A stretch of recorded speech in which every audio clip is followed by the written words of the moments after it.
Assalamualaikum warahmatullahi wabarakatuh. Pada kali ini kita akan sama-sama belajar pendidikan Islam tahun 4 bagi bahagian adab dengan tajuk Jiran Sepakat Membawa Berkat. Murid-murid boleh juga merujuk buku teks bermula muka surat 174.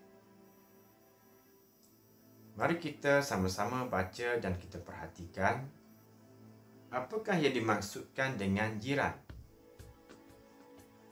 Jiran ialah orang yang tinggal berhampiran dengan rumah seseorang dan disebut juga tetangga. Jiran ialah orang yang tinggal berhampiran dengan rumah seseorang. Ia juga disebut dengan tetangga. Tentang jiran ada hadis yang merupakan dalil yang mana kita mesti menjaga hak jiran. Hadis yang berbunyi An Abi Hurairah radhiyallahu ta'ala anhu anna Rasulullah sallallahu alaihi wasallam qala man kana yu'minu billahi wal yawmil akhir falyu'dhi jarah fala yu'dhi jarah. Maaf, sekali lagi. Man kana yu'minu billahi wal yawmil akhir fala yu'dhi jarah. Rawahul Bukhari wa Muslim. Hadis sahih. Maksudnya daripada Abu Hurairah radhiyallahu ta'ala anhu bahawa Rasulullah sallallahu alaihi wasallam bersabda, sesiapa yang beriman dengan Allah dan hari akhirat, maka janganlah menyakiti jirannya. Anak-anak, berdasarkan hadis di atas, seorang Muslim wajib beradab dengan jirannya tanpa mengira latar belakang agama dan juga bangsa, bahkan menyakiti mereka hukumnya haram dan berdosa.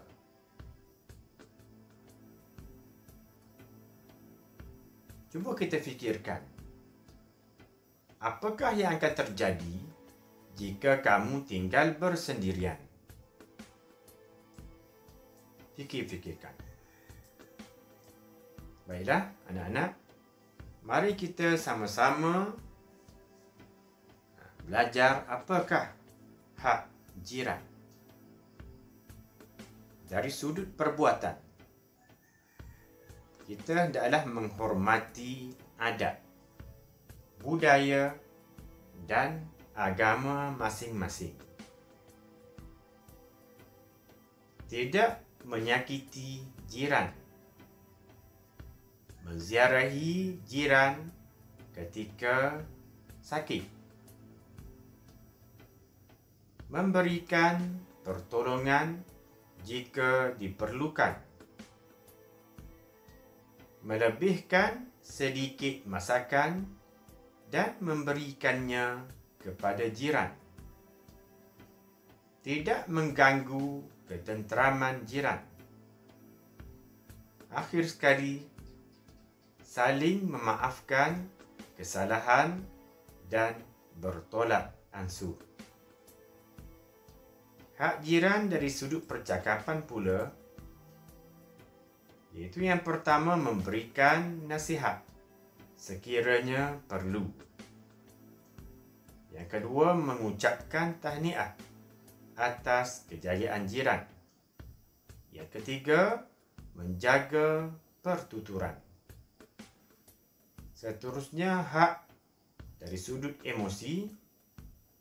Yang pertama berprasangka baik. dengan jiran. Yang kedua, bersimpati apabila jiran ditimpa kemalangan.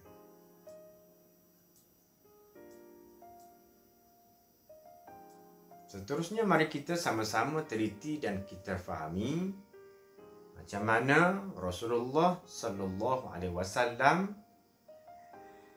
kehidupan berjiran. Dengan tajuk mencontohi kehidupan berjiran Rasulullah sallallahu alaihi wasallam, iaitu berbuat baik dengan jiran.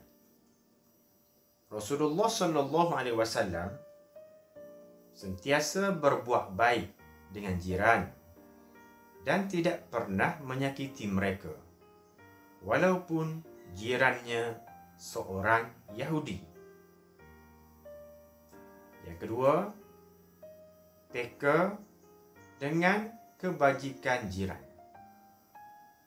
iaitu apabila memasak makanan, Rasulullah sallallahu alaihi wasallam menggalakkan kita memberikan sedikit makanan kepada jiran, terutamanya apabila berlaku kematian dan musibah. Yang kedua, Rasulullah sallallahu alaihi wasallam melarang kita membiarkan jiran berada dalam kelaparan, sedangkan kita kekenyangan. Yang ketiga, menghargai jiran. Rasulullah sallallahu alaihi wasallam berpesan agar kita kerap memberikan hadiah kepada jiran dan mendahulukan jiran yang berdekatan. Yang kedua, Rasulullah sallallahu alaihi wasallam juga menegah kita meremehkan pemberian jiran walaupun kurang bernilai. Itulah cara mencontohi kehidupan berjiran Rasulullah sallallahu alaihi wasallam. Baiklah anak-anak, mari kita sama-sama baca, teliti dan kita hayati. Apakah kepentingan adab berjiran dari sudut individu, masyarakat dan negara? Dari sudut individu, kita akan mendapat pahala dan keredaan Allah Subhanahu wa taala. Yang kedua, akan menjamin ketenangan emosi. Dari sudut masyarakat pula, kerja yang berat akan menjadi ringan. Contohnya, bila kita mengadakan sesi gotong royong ataupun apabila kita ingin berpindah ataupun bila kita ingin mengadakan kenduri kendara, maka jiran-jiran kita akan sama-sama memberi pertolongan. Yang kedua, hidup damai dan harmoni.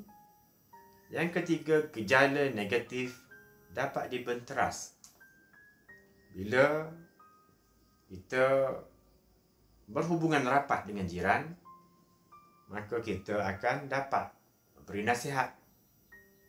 Dan seterusnya akan menjauhkan gejala negatif dapat dibenteras. Yang keempat, memupuk silaturrahim. Manakala dari sudut negara pula, negara maju dan menarik kedatangan pelancong. Yang kedua, ekonomi negara bertambah baik.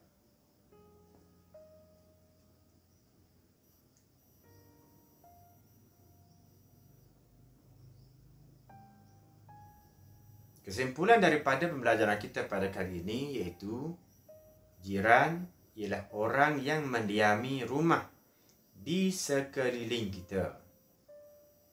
Berbuat baik dengan jiran akan mendatangkan pelbagai kebaikan kepada kita. Sebelum kita selesai daripada pembelajaran kita pada kali ini, mari sama-sama kita perhatikan tazkirah. Jiran, cermin diri kita. Sekiranya jiran sering menyebut kebaikan kita, maka kita tergolong dalam golongan orang yang baik. Tetapi jika sebaliknya, maka berhati-hatilah dengan sikap kita. Jadi, setakat itu saja pembelajaran kita pada kali ini. Ustaz harap agar anak-anak semua dapat memahami apa yang kita telah pelajari pada kali ini. Terima kasih kerana menonton dan sama-sama belajar. Jangan lupa subscribe. Sekian, terima kasih. Wassalamualaikum warahmatullahi wabarakatuh.